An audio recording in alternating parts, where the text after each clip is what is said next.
Have you ever wondered what would happen if we suddenly lost our voices, not just for a day, but for all of us at once?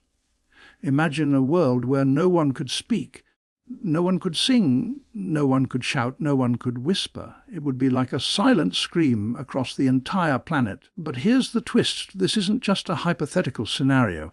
It actually happened once, and it changed the course of history. But how? And why? Let's dive into the strange, fascinating, and terrifying story of the day we all lost our voices. Now, picture this. It's a normal day. You go to work, you talk to your friends, you sing in the shower, you argue with your partner. Everything is fine. Then, suddenly, without warning, your voice disappears. You try to speak, but all that comes out is a whisper or nothing at all. It's like your voice has been stolen. And this doesn't just happen to you, it happens to everyone on Earth. No one can speak, no one can make a sound. What would that world look like? How would we even communicate? And why would such a thing happen? The story of the day we all lost our voices begins in 1915, during the early days of World War I. It was a time of great upheaval, with millions of people fighting across the globe. But what happened on a quiet morning in the spring of that year was something no one saw coming. Soldiers on the front lines began to lose their voices. Not just a few, but thousands. At first it was dismissed as a minor medical issue, something that would pass. But as more and more soldiers reported the same problem, it became clear that something far more mysterious was at play. Now, here's the thing. This wasn't just a temporary condition. It wasn't a cold or a flu. These men had no fever, no cough, no sore throat. They just couldn't speak.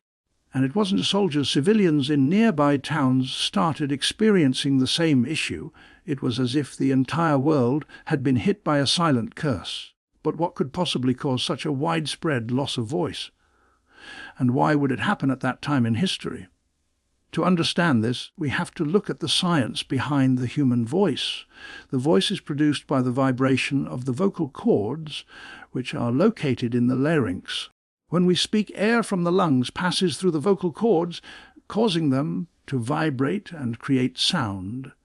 But what happens when those vocal cords stop working? It's not just a matter of not having the right words to say. It's a complete failure of the physical process that allows us to communicate.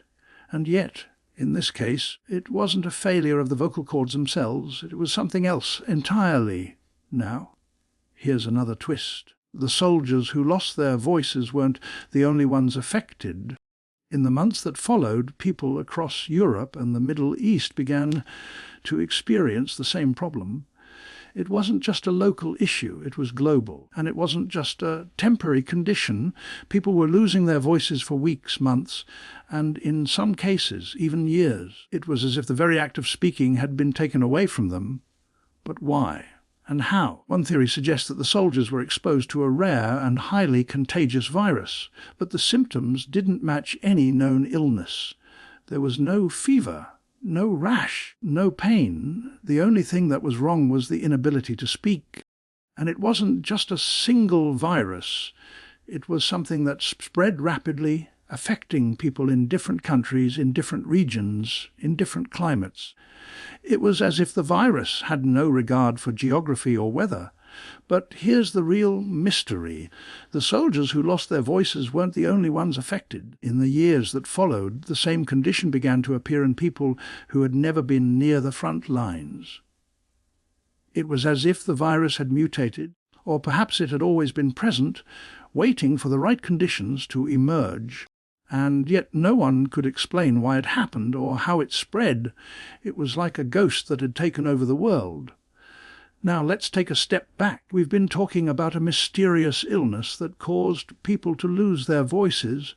But what if it wasn't an illness at all? What if it was something else entirely? What if it was a psychological phenomenon, a mass hysteria, or something even more bizarre? The idea that an entire population could suddenly lose their ability to speak is mind-boggling. But what if it was a way for the human mind to protect itself from something even more terrifying? One theory suggests that the loss of voice was a form of psychological defense. When people are exposed to extreme stress, they often experience a range of physical and emotional symptoms. In some cases, the body responds by shutting down certain functions as a way to protect itself. But how could that explain the loss of voice in thousands of people at once? It would require a level of collective trauma that is almost impossible to imagine, and yet the evidence points to something even more unsettling. The soldiers who lost their voices weren't just affected physically, they were also affected emotionally. Many of them reported feeling a deep sense of isolation, as if they had been cut off from the world. Some even described a feeling of being trapped in their own bodies, unable to communicate with anyone. It was as if their voices had been stolen, not by an illness, but by something more sinister. But here's another twist. What if the loss of voice wasn't a symptom of an illness, but a symptom of something even more profound? What if it was a sign that the world was on the brink of something much larger? What if the sudden loss of voice was a warning, a signal that something was about to change in ways we couldn't even begin to imagine? Now, let's consider the aftermath. After the initial wave of cases, people began to recover. Some regained their voices after weeks, others after months, and a few never fully recovered. But the impact of the event was far-reaching. The inability to speak changed the way people communicated, the way they interacted, and the way they understood the world around them.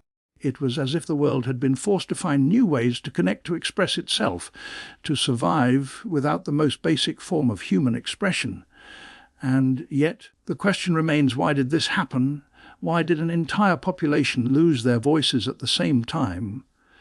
Was it a coincidence, or was there something deeper at play? The answer may lie in the very fabric of human nature, in the way we communicate, the way we connect, and the way we rely on our voices to express who we are. But here's the thing. This isn't just a story from the past. It's a story that could happen again. And if it does, what will we do? Will we find a way to communicate even if we can't speak? Or will we be forced to confront the reality that our voices are not as essential as we think?